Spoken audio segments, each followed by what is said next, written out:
Hello friend, welcome to our YouTube channel Udaan the fly. पिछली class में हम लोगों ने वर्गमूल और घनमूल चैप्टर पे डिस्कस किया था। उसमें हम लोगों ने 5 क्वेश्चन तक किया था। देखो, क्वेश्चन हम लोग बहुत ही कम कर पाए थे। क्यों? इसका कारण ये था कि हमने आप लोगों को समझाने के चक्कर में थोड़ा सा ज़्यादा टाइम लॉस कर दिया, ठीक है ना। और आप लोगों को बहुत ही डिटेल में बताया चीज़ों को। उम्मीद करते हैं कि आप लोगों को सारी बातें अभी तक क्लियर रही होंगी। तो आइए आज की क्लास में हम लोग देखते हैं अपना क्वेश्चन नंबर अगला। क्वेश्चन नंबर 6 हमारे देखें क्या कह रहा है।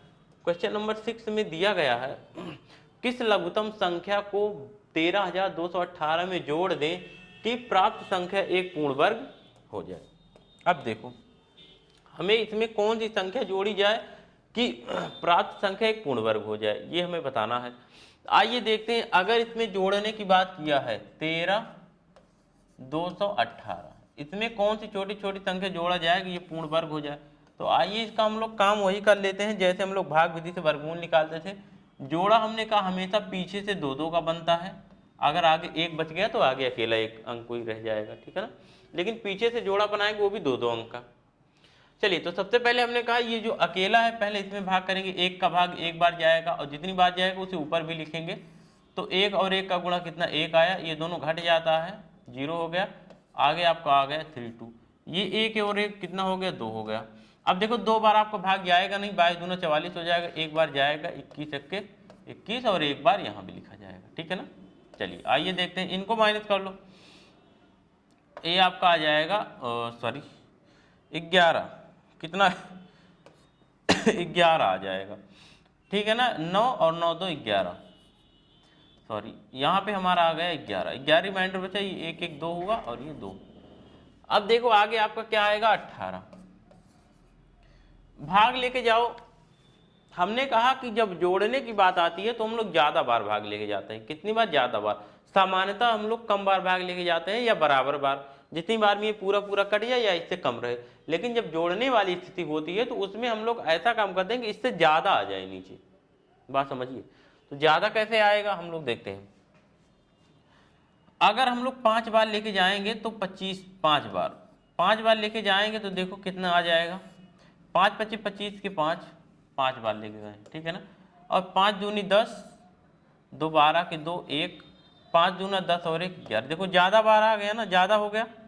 अब ज्यादा कितना हुआ है, 118। यही जो 118 हमारा शेष बच रहा था, अगर यही 125 हो जाता, 1118 जो बच रहा था, अगर ये 1125 बन जाता तो ये 115 का पूरा पूरा वर्ग हो जाता। ये वाली संख्या जो है 115 का पूरा पूरा वर्ग हो जाएगी। तो इसके लिए 118 को 125 होने के लिए बढ़ाना पड़ेगा। कितना आगे बढ़ना पड़ेगा? दोनों का अंतर। अंतर ऐसे ही हमने लास्ट सवाल बताया था, अंतर कितना है दोनों का, 8 7 15, 7 का। इसका मतलब दोनों में कम से कम 7 आगे बढ़ना पड़ेगा। इसको जब ये 7 आगे बढ़ के यहाँ पे पहुंचेगी तो ये पूर्ण वर्ग हो जाएगी, ठीक है ना। इसका मतलब इस संख्या को कितना बढ़ना पड़ेगा, इस संख्या को 7 बढ़ना पड़ेगा। तो 7 जब इसमें जोड़ा जाएगा तो हमारी जो प्राप्त संख्या होगी वो पूर्ण वर्ग हो जाएगी। बात क्लियर है ना। चलिए अब बढ़ते हैं अगले सवाल पे अपने। क्वेश्चन नंबर 7वां देखते हैं। 7 नंबर का सवाल, ये देखो नए टाइप का सवाल। क्या कह रहा है इसमें, 920 में कम से कम क्या जोड़े कि योगफल एक पूर्ण वर्ग हो जाए। बिल्कुल वही सवाल है, इसको आप लोग लगा लेना। 920 में क्या जोड़े कि कम, ठीक है ना, लगा लेना। वैसे भी आप लोग इसको तो समझ ही रहे होंगे। चलिए आगे बढ़ते हैं, इसको देखें 8वां नंबर। इस सवाल को देखें, 994 को किस छोटी से छोटी संख्या से गुणा करेंगे गुणनफल एक पूर्ण वर्ग हो जाए। देखो हम लोगों ने घटाने वाला पढ़ा, फिर जोड़ने वाला पढ़ा, अब गुणा करने वाला पढ़ रहे हैं, फिर इसके बाद भाग वाला पढ़ेंगे, ठीक है ना। स्टेप बाय स्टेप सवाल जो है हमारा आगे बढ़ रहा है। यहाँ पे देखो 294, इसको किस संख्या से गुणा करेंगे गुणनफल एक पूर्ण वर्ग हो जाए। तो इसके लिए देखो हमें अभी पता नहीं है, तो हम लोग सबसे पहले इसका फैक्टर कर लेते हैं, जैसे गुणनखंड विधि से करते थे। कर लो, 2 से कट जाएगा ना एक बार में, 2 चौके 8 और 2 सते 14, इतना आया ना। अब देखो, अब ये 7 से कटेगा, 7 से कट जाएगा, 7 दूना 14 और 7 1 के 7,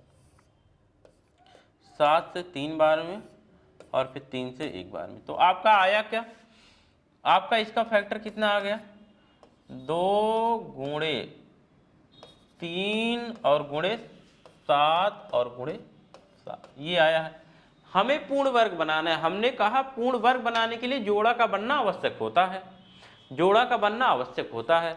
तो देखते हैं किसका किसका जोड़ा बन रहा है और किसका किसका जोड़ा नहीं बन रहा है। तो आइए देखें, यहाँ पे तो जोड़ा बन जा रहा है, ठीक है, लेकिन इस 2 को अकेला छूट गया, 3 अकेला छूट गया। इसका मतलब इसमें हमें एक 2 का और गुणा कर दे और एक 3 का और गुणा कर दे। इसका मतलब हम क्या कह सकते हैं एक भाषा में, अगर हम 2 गुणे 3 मतलब 6 का गुणा कर दें। क्यों? क्योंकि अब इस 2 के साथ इस 2 का जोड़ा बन गया और इस 3 के साथ इस 3 का जोड़ा बन गया ना। और जब जोड़ा बन गया तो मतलब अब पूर्ण वर्ग हो गया। जो इसका गुणनफल आएगा ना वो हमेशा और हमेशा पूर्ण वर्ग संख्या ही मिलेगी। अगर आप संख्याओं का जोड़ा बना के आपस में गुणा कर लोगे तो हमेशा और हमेशा पूर्ण वर्ग संख्या ही आएगी। इसका मतलब 2 गुणे 3 मतलब क्या, 6। तो इसका मतलब 6 से हमें गुणा करना पड़ेगा। 6 से हम गुणा करेंगे तो ये एक पूर्ण वर्ग हो जाएगा। बात समझ में आ रही ना? चलिए अब बढ़ते हैं अपने अगले सवाल पे। देखते हैं हमारा अगला सवाल क्या कहा गया है। 9, क्वेश्चन नंबर 9। इसमें हमसे बोला गया है 1470 को किस छोटी से छोटी संख्या से भाग दें कि भागफल एक पूर्ण वर्ग हो जाए। अब देखो भाग देना, अभी हम लोग गुणा किए थे ना, अब की बार क्या करेंगे, भाग करेंगे। तो आइए, तो भाग वाले में भी हम लोग तरीका वही अपनाते हैं, जैसे किए थे वैसे ही करेंगे। 1470 है, 1470 है, ठीक है ना, कोई दिक्कत नहीं है। इसको वैसे ही करते, देखो 7 से कट जाएगा, 7 से 2 बार में, और ये 7 से 1 बार में और फिर 0 है। फिर ये 7 से कट जाएगा 3 बार में और फिर 0 है। फिर 3 से ये कट जाएगा 10 बार में, फिर ये 2 से कट जाएगा 5 बार में, और ये फिर 5 से कट जाएगा 1 बार में। इसका हमने फैक्टर बना लिया। तो इसका फैक्टर देखो आप, हमारा आया कितना, 7 × 7 × 3 × 2 × 5, ठीक है ना। अब आप बताओ किस संख्या से भाग करें, क्योंकि हमें भाग करना है तो अब हमें जोड़ा बनाना पड़ेगा। सबसे पहले हम देखते हैं जोड़ा क्या क्या बन रहा है। हमने देखा कि हमारा पहला जोड़ा 7 और 7 का बन रहा है, तो इन संख्याओं का जोड़ा नहीं बन रहा है। गुणा वाले में जहाँ कहता था गुणा करना है तो वहाँ पे हम लोग ऐसी ऐसी संख्याओं का गुणा करते थे कि इनका जोड़ा बन जाता। और भाग करना है तो भाग में हम लोग ऐसी ऐसी संख्याओं से भाग करेंगे कि ये जो जिनका जोड़ा नहीं बन रहा है ये कट जाए। तो हम क्या कहेंगे, सीधा सीधा आप कहोगे कि हमें भाग 3 × 2 × 5 से करना पड़ेगा, और यही बराबर कितना, 5 दूनी 10 और 3 30, मतलब हमें 30 से भाग करना पड़ेगा। अगर हम 30 से भाग कर देंगे ना तो ये पूरा का पूरा क्या हो जाएगा, पूर्ण वर्ग संख्या हो जाएगी। 30 से भाग करने के बाद यहाँ पे जो आएगा वो पूर्ण वर्ग संख्या हो जाएगा। बात समझ में आई ना, बात समझ में आ गई ना। चलिए, गुणा वाले में हम लोग जोड़ा बनाने के लिए गुणा करते थे। अगर इसी में क्या होता, किससे गुणा करें, तो इन्हीं तीनों संख्याओं से हम लोग गुणा कर देते तो जोड़ा बन जाता। अब क्योंकि भाग करना है तो भाग ऐसी संख्याओं से करते हैं जिनका जोड़ा नहीं बन रहा होता है। तो इनका जोड़ा नहीं बन रहा था तो इन्हीं से भाग करेंगे, तभी तो बिना जोड़े वाली कट जाएगी। और 7 त्रिक ये 7 7 49, 49 एक पूर्ण वर्ग संख्या हमारी आ जाएगी। चलिए आगे समझते हैं।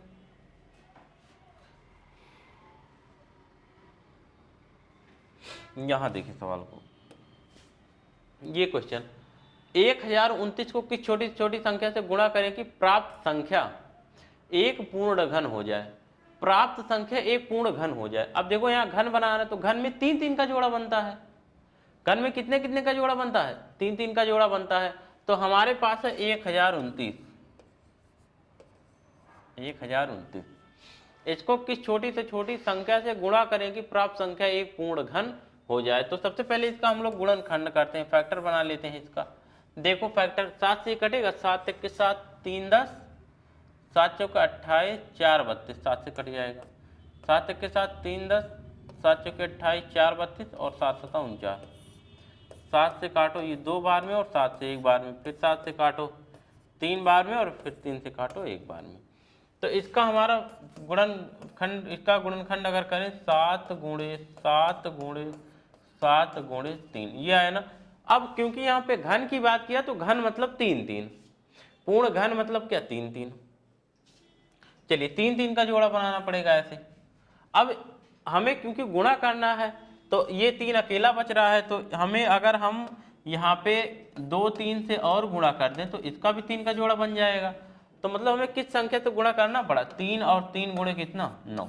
मतलब 9 से हमें अगर गुणा कर देंगे तो हमारा ये जो है पूर्ण घन हो जाएगा। बात समझ में आ रही ना, क्लियर है। चलिए अगले सवाल पे आते हैं। अगले सवाल पे आते हैं, सवाल नंबर 11।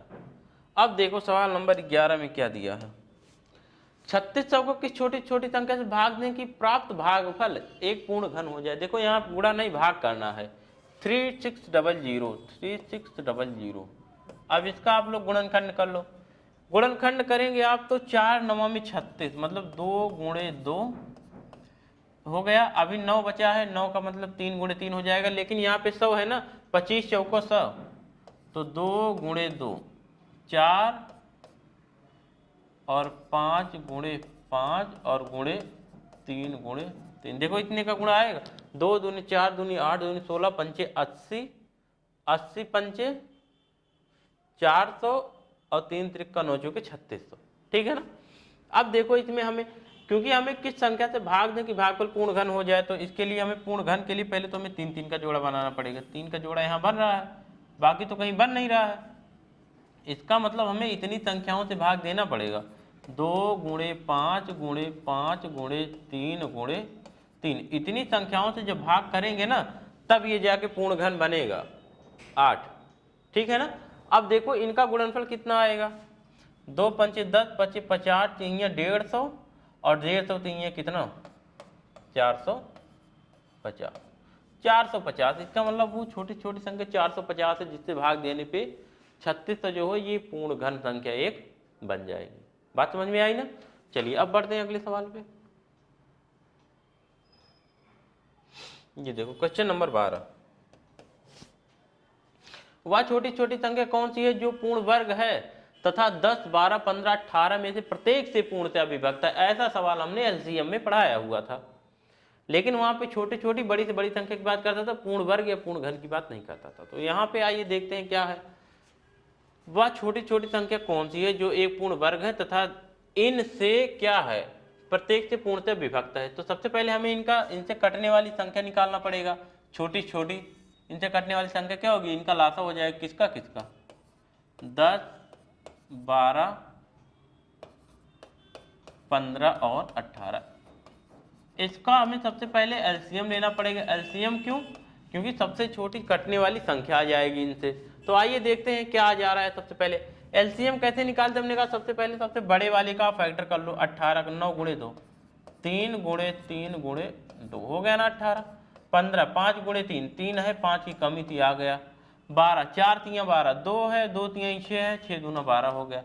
10 5 और 2 का गुणा 10 10 भी आ गया। तो ये बराबर कितना आ गया, 5 दूनी 10 दूनी 20 और 9 100। सबसे पहले तो हमने वो संख्या निकाली इन तीनों से कटने वाली, वो कौन सी है, 180 है। लेकिन हमें ये नहीं बताना, हमें क्या बताना है, एक पूर्ण वर्ग संख्या होनी चाहिए जो इससे कट रही हो, जो 180 से क्या हो रही हो, पूरा पूरा कट रही हो। तो आप बताओ, आपके पास 4 ऑप्शन दे रखे हैं, ऐसी कौन सी संख्या है जो पूर्ण वर्ग है और 180 से पूरा पूरा कट रही है। अच्छा आप देख के भी इसको, इसमें तो कुछ करना ही नहीं था, इसमें तो कुछ करना ही नहीं था। ये पूर्ण वर्ग है ही नहीं, पूर्ण वर्ग है ही नहीं, ये पूर्ण वर्ग है और ये पूर्ण वर्ग है। तो आप बताओ 180 से 400 तो कटेगा नहीं, तो मतलब यही वाला हमारा आंसर हो जाए। तो बहुत ही आसान सवाल निकला, कुछ भी नहीं है इस सवाल में। बात समझ गए ना, कैसे कितनी आसानी से इसको हम लोग कर लिए। चलिए अब बढ़ते हैं अगले सवाल पे। यहाँ देखिए 13 नंबर, बहुत ही छोटा, बिल्कुल एकदम छोटा सा चैप्टर है, छोटा सा टॉपिक है और उतना ही इंपॉर्टेंट है। यहाँ से क्वेश्चन बहुत ही ज़्यादा पूछे जाते हैं, हर एग्जाम में यहाँ से क्वेश्चन बनता है। ये देखो, एक अध्यापक अपने विद्यार्थियों को एक बराबर संख्या में पंक्तियों और स्तंभों में रखना चाहता है। विद्यार्थियों की कुल संख्या 1369 है, तो अंतिम पंक्ति में कितने विद्यार्थी होंगे। देखो इसका क्या मतलब है, अगर वो जितने उसके पास बराबर बराबर पंक्ति और स्तंभ, मतलब वो एक वर्ग के रूप में रखना चाह रहा है। ऐसे अगर इस पंक्ति में एक स्तंभ हो गया और एक पंक्ति हम मान ले रहे हैं, ठीक है ना। अगर इसमें 5 लोग हो ना, तो इसमें भी 5 लोग हों। और अगर उसके कहने का ये मतलब है कि अगर ऐसे ऐसे यक्ष लोग खड़े हैं, तो ऐसे ऐसे जो वो खड़ा करेगा, इसमें भी यक्ष लोग खड़े होंगे।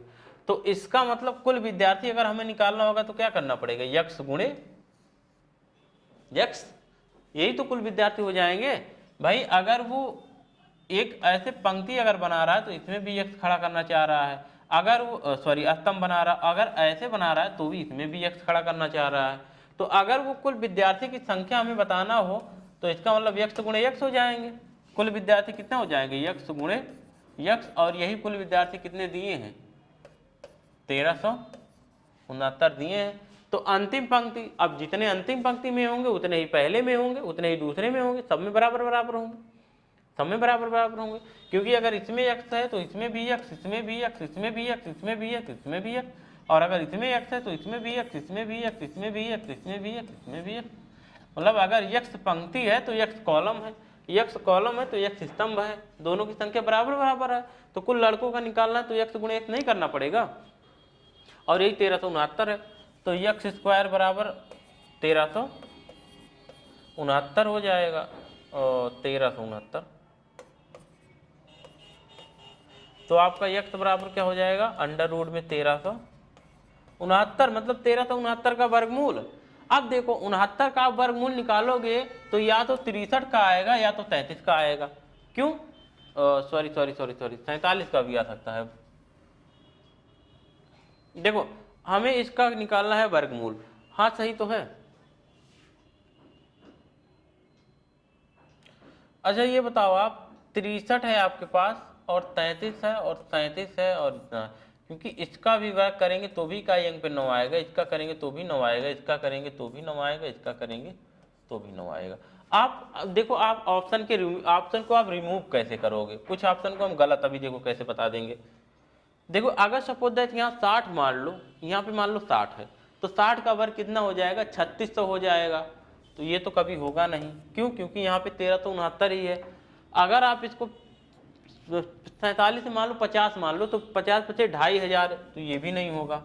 अब बात पड़ रही है 37 और 33 में, अगर आप इसको 33 मानोगे तो 33 का वर्ग कितना होता है, आप फटाफट वर्ग निकालने का तरीका सीख लो। 3 त्रिका 9 और 3 त्रिका 9 दूनी 18 की 8, 1 3 त्रिका 9 और 1 10, 1089।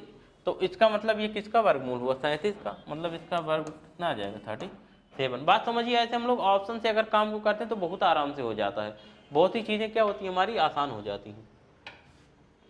चलिए इसको देखो, देखो सेम सवाल।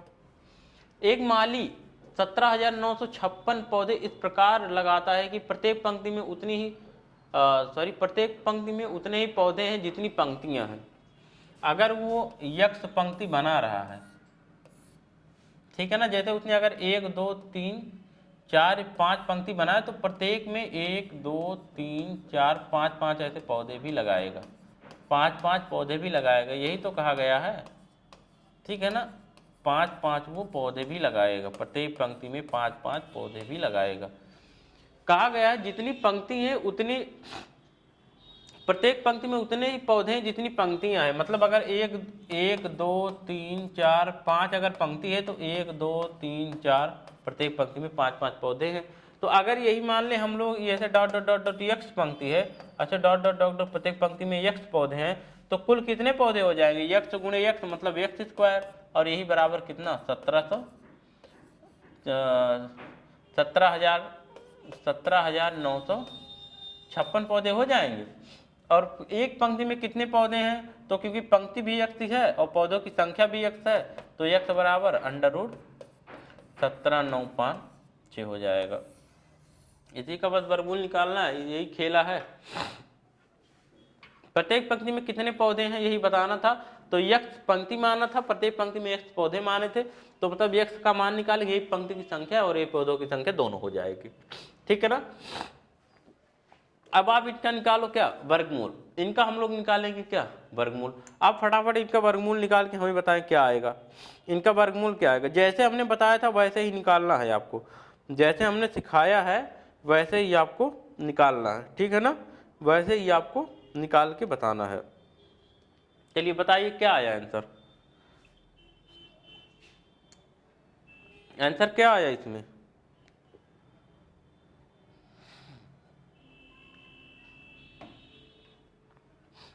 इसका वर्गमूल निकालें।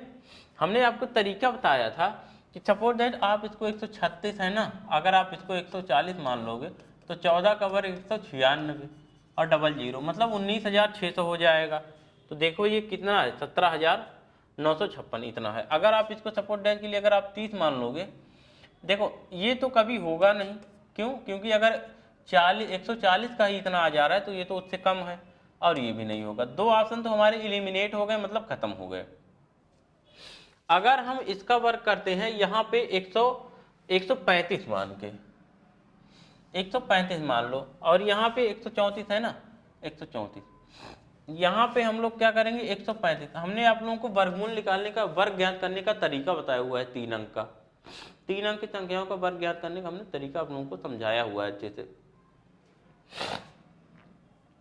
तो अगर आप लोग इसका हम लोग वर्ग ज्ञात करेंगे, हमने कहा इसका हम लोग एज्यूम करते हैं, मान के चलते हैं कि अगर इसको हम लोग 140 सपोर्ट डैश के लिए मान लें तो इसका वर्ग 19,600 हो जाएगा। और अगर इसको हम लोग 134 है ना, अगर 130 हम लोग कहें तो इसका वर्ग कितना हो जाएगा, 6900, 16,907। तो अब आप बताओ ये किसके ज़्यादा नज़दीक है, इसके ज़्यादा नज़दीक है कि इसके ज़्यादा नज़दीक है? तो आप लोग कहोगे इसके ज़्यादा नज़दीक है, तो जिसके ज़्यादा नज़दीक है वही हमारा क्या हो जाता है, आंसर बन जाता है, वही हमारा क्या होता है, आंसर बन जाता है। ठीक है ना, ये बात समझ में आई? ये आप लोगों को देखो ऐसे करने से क्या होगा ना कि चीज़ें हमें थोड़ा सा आसानी से समझ में आ जाती हैं। ठीक है ना, बहुत हमें मेहनत करने की ज़रूरत नहीं पड़ती है और हमारा काम क्या हो जाता है, हो जाता है। तो ऐसे ही आप लोगों को ऑप्शन देने रहने पे यही सब फायदे होते हैं जब ऑप्शन हमारे पास पता रहता है। चलिए इस सवाल को लगाओ फटाफट। कई लड़कों ने अकाल निधि के लिए 12,544 रुपए जुटाए, प्रत्येक लड़के ने उतने ही रुपए दिए जितने लड़के थे, प्रत्येक लड़के ने उतने ही रुपए दिए जितने लड़कों की संख्या है। अगर यक्स लड़के थे तो प्रत्येक लड़के ने यक्स रुपए दिए और यही बराबर 12,544 रुपए हुए। तो यक्स बराबर क्या हो जाएगा, √12,544। तो इन्हीं का आप लोग वर्गमूल निकाल लेना, जो आएगा वही आपका क्या हो जाएगा, आंसर हो जाएगा। ठीक है ना, वही आपका क्या हो जाएगा, आंसर हो जाएगा। तो ये तो कभी होगा नहीं, क्यों? क्योंकि 130 का वर्ग ही आ जाता है 16,900, तो 132 का वर्ग और इससे भी ज़्यादा हो जाएगा, जबकि हमें उतना ही चाहिए। और ये 120 का वर्ग हो जाता है 14,400, तो 122 का वर्ग ही उससे ज़्यादा हो जाएगा, ये भी नहीं होगा। ये आया हमारा 102 है। अब 100 का वर्ग आपका होता है 10,000, तो इसका मतलब ये 10,000 छोटा पड़ जाएगा, तो मतलब यही 112 हमारा क्या हो जाएगा, आंसर हो जाएगा। अच्छा 12,000 कितना है, 12,000, हाँ तो यही हमारा क्या हो जाएगा, यही हमारा 112 वाला ही क्या हो जाएगा, आंसर हो जाएगा। ठीक है ना। और आपको अगर वर्ग भी ज्ञात करना है तो हमने वर्ग ज्ञात करने का तरीका बताया। जैसे हमें 112 का वर्ग ज्ञात करना है तो हमने कहा था ये 100 से कितना ज़्यादा है, 112 है, 112, 100 से जितना ज़्यादा हो उतना प्लस कर लो और उतना ही माइनस कर लो। ठीक है ना, तो ये हो जाएगा क्या, 100 में 12 जोड़ेंगे तो 112 और 100 में से 12 घटाएंगे तो 100 और गुणे 12 जोड़ेंगे तो 124। ठीक है ना, इतना हो गया। और इसमें हम लोग प्लस क्या करते हैं, जोड़ देते हैं, जो जोड़े घटाए होते हैं इसी का वर्ग 144। तो देखो क्या आ जाएगा, यही तो आ जाएगा आपका कितना, 12,544, 12,544 आ जाएगा। ठीक है ना, यहाँ से देखेंगे तो ये हो जाएगा 12,400 हो जाएगा और इसमें 144 जोड़ देंगे तो यही आ जाएगा। ठीक है ना, बात समझ में आई। चलिए अगले सवाल पे आते हैं। क्वेश्चन नंबर 16, यदि किसी संख्या और उसके वर्गों का योगफल 182 है तो वह संख्या कौन सी है? किसी संख्या, कोई संख्या यक्स है और इसके वर्गों का योगफल यक्स का स्क्वायर यही बराबर कितना है, 182 है, तो यह संख्या कौन सी है? अब इसी में आप मान रख दो, मान रख के काम कर लिया करो, लगाना मत, मान रख के काम कर लेना। आप 91 रखोगे तो 91 का वर्ग बहुत बड़ा हो जाएगा, गलत, 28 का भी ज़्यादा हो जाएगा। आप अगर 15 रखोगे तो 15 का वर्ग ही 225 हो जाएगा और उसमें 15 जोड़ोगे ज़्यादा हो जाएगा। तो इसका मतलब 13 हमारा सही आंसर, क्योंकि 13 का वर्ग 169 और यहाँ पे हो जाएगा 13। देख लो क्या आया, 182। बात समझ में आई ना, ऐसे ही करते हैं सवाल को, ऐसे ही किया जाता है, यही है तरीका सबसे अच्छा वाला। अब देखो इसका हमें बताना है मान क्या होगा, फटाक से बताओ, फटाक से बताओ। आप इतना दिया हुआ है, इसको हम लोग सॉल्व करते हैं। सबसे पहले हम लोग क्या करेंगे, 1 5 6 1 2 प्लस √1 5 4 प्लस 225 का वर्ग कितना, 225 का वर्गमूल कितना 15, और इसमें आप 15 जोड़ दोगे तो कितना हो जाएगा 169। ये पूरा का पूरा क्या हो जाएगा, एक यहाँ पे 15 जोड़ोगे तो ये पूरा पूरा हो गया 169, और 169 का वर्गमूल कितना 13, 13, तो ये हो जाएगा आपका 1 5 6 1 2 और प्लस 13, तो ये क्या हो गया आपका कितना बनाइए 1 5 6 1 1 2 और 3 2 5, इतना 15 6 2 5। और ये किसका वर्ग है, किसका वर्ग है, इसका तो कभी होगा नहीं, इसका तो कभी होगा नहीं। और 125 का अगर आप 125 का वर्ग ज्ञात करो तो आप 120 का 14,400, अगर आप सपोज दैट 120 होता तो ये 14,400 होता है 120 का ही, और यहाँ पे 15,625 है तो इसका मतलब 125 का ही हो जाएगा, ठीक है ना, क्योंकि 225 का बहुत ज़्यादा हो जाएगा इससे। बात समझ में आई। चलिए अगले सवाल पे आते हैं। यहाँ देखो इसका वर्ग हमें बताना है क्या आएगा। देखो अब जहाँ भी एक एक एक ऐसे लिखा उसका वर्ग निकालना हो, सपोज दैट अगर आपका 11 का वर्ग ज्ञात करना हो तो देखो मैं बता रहा हूँ 11 का वर्ग आपको बताना होता तो क्या होता है 121। आपका 111 का अगर वर्ग बताना होगा तो क्या होगा 1 2 3 2 1, 12,321, ठीक है ना। देख लीजिएगा अगर आपको यही 4 बार 1 1 दे दिया गया, इसका वर्ग ज्ञात करना है तो क्या हो जाएगा 1 2 3 4 3 2 1, ठीक है ना, ये हो जाएगा। अब देखो आपके पास 5 बार दिया है 1 1 1 1 1, इसका वर्ग ज्ञात करना है तो 1 2 3 4 5 4 3 2 1, यही देख लो मिला लो 1 2 3 4 5 4 3 2 1, यही हमारा क्या हो जाएगा आंसर। देखो होता क्या है जब हमें 1 1 1 ऐसे 11 111 1111, ठीक है ना, ऐसी संख्याओं का वर्ग ज्ञात करना होता है तो 11 का देखो 2 अंक है ना तो 1 2 और फिर यही कम होते चला गया, 3 अंक था 1 2 3 फिर 2 1, 4 अंक था 1 2 3 4 फिर 3 2 1, 5 अंक था 1 2 3 4 5 फिर 4 3 2 1। जितना अंक रहता है उतना अंक पहले हम लोग प्लस में करते जाते हैं, उसके बाद वहीं से माइनस में होते चले जाते हैं, ठीक है ना। चलिए लास्ट सवाल देखते हैं, यहाँ का अंतिम सवाल है, ये लास्ट क्वेश्चन है, इसके बाद हमारा वर्गमूल घनमूल खत्म है। अब हम लोग इसके बाद घात घातांक करणी पढ़ेंगे। घात घातांक करणी।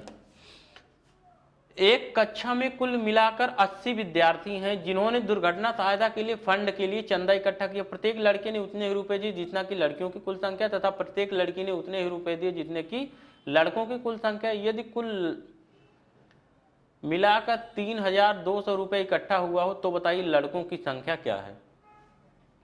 ऐसे सवाल में आपको क्या करना है, देखो कुल मिला के 80 विद्यार्थी हैं, अब 80 में से कितने लड़का है कितना लड़की ये तो हमें नहीं पता है, लेकिन हमें ये पता है कि कुल मिला के इतना रुपये इकट्ठा हुआ है।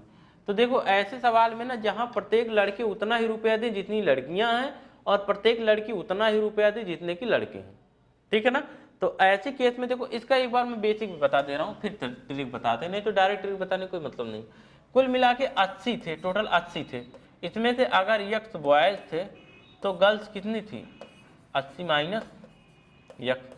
अब देखो प्रश्नानुसार कहा है कि प्रत्येक लड़के ने उतना ही रुपया दिया जितना लड़कियों की संख्या थी। लड़के कितने हैं यक्स हैं और ये कितने रुपए देंगे 80 माइनस यक्स। क्यों, क्योंकि प्रत्येक लड़के ने उतना रुपया दिया जितना लड़कियां हैं, तो कुल मिला के लड़की इतना रुपए दे दिया, इतना रुपए लड़के दे दिए। अब देखो तथा लड़की ने, प्रत्येक लड़की ने, लड़कियां कितनी हैं 80 माइनस यक्स हैं, लड़कियां कितनी 80 माइनस यक्स, प्रत्येक लड़की उतनी ही रुपए दे रही जितने लड़के हैं, लड़के कितने हैं यक्स हैं, और यही बराबर कुल मिला के कितना मिला है 3200, इतना रुपए मिला है, कुल मिला के इतना रुपए आया है। अब देखिए देखो इन दोनों को देखोगे तो दोनों एक ही चीज है, तो ये 2 बार हो जाएगा, और 2 बार हो जाएगा तो इसको 2 से हम लोग इधर भाग कर देंगे, इसको हम लोग लिख सकते हैं 2x और ब्रैकेट में 80 माइनस x, यही बराबर कितना की 3200, 3200 की, यहाँ से 2 से इसको काटोगे तो ये 1600 हो जाएगा ना 1600। अब x 80 माइनस x बराबर 1600 है, तो आप बताओ आप x का मान हमें क्या रखना पड़ेगा, x का मान आप क्या रखो ऐसा कि 1600 आ जाए, आपका यही आया है x और ब्रैकेट में 80 माइनस x, बराबर 1600। तो यक्स के स्थान पे आप क्या देखो, अगर 40 रखोगे तो ये 40 हो जाएगा। 40 गुणे 80 में से 40 गया 40, और 40 और 40 का गुणा 1600, मतलब यहाँ से यक्स बराबर हमारा क्या आ जाएगा 40। ठीक है ना। तो देखो हमें बताना था लड़कों की संख्या, तो लड़के यक्स थे, ये हो गए 40। अगर हमें लड़कियों की संख्या बतानी होती तो 80 में से 40 गया कितना 40, मतलब टोटल 80 थे, 40 लड़के हो गए 40 लड़कियों की, बराबर बराबर। तो देखो ऐसे सवाल में होता क्या है, अब बता रहे हैं इसका ट्रिक। ऐसे सवाल में होता क्या है, हम लोग जो टोटल धनराशि दी होती है उसका आधा करते हैं। जैसे 3200 दिया गया है ना, इसका आधा करेंगे तो कितना आया 1600। अगर आधा करने पे जो हमारा आता है, ये अगर एक पूर्ण वर्ग संख्या है, पूर्ण वर्ग संख्या है ना, तो इसका वर्गमूल कितना 40। अगर पूर्ण वर्ग संख्या है तो इसका जो वर्गमूल आता है वही हमारा लड़के और लड़कियों की संख्या अलग अलग हो जाता है और बराबर होता है। इस केस में जितने लड़के उतनी लड़कियां होती हैं, तो यहाँ पे 40 लड़के और 40 लड़कियां हो जाएंगी। ठीक है ना। तो ऐसे आप इसको डायरेक्ट भी कर सकते हो। तो ये चैप्टर हमारा समाप्त हुआ कौन सा, वर्गमूल और घनमूल का। अब हम लोग अगला चैप्टर अपना पढ़ेंगे घात, घातांक और करणी का। ठीक है ना, क्योंकि दोनों चैप्टर एक दूसरे से रिलेट हैं। तो ये चैप्टर हमारा खत्म हुआ। अब हम लोग मिलेंगे अपनी अगली क्लास में नए चैप्टर के साथ। तब तक के लिए जय हिंद।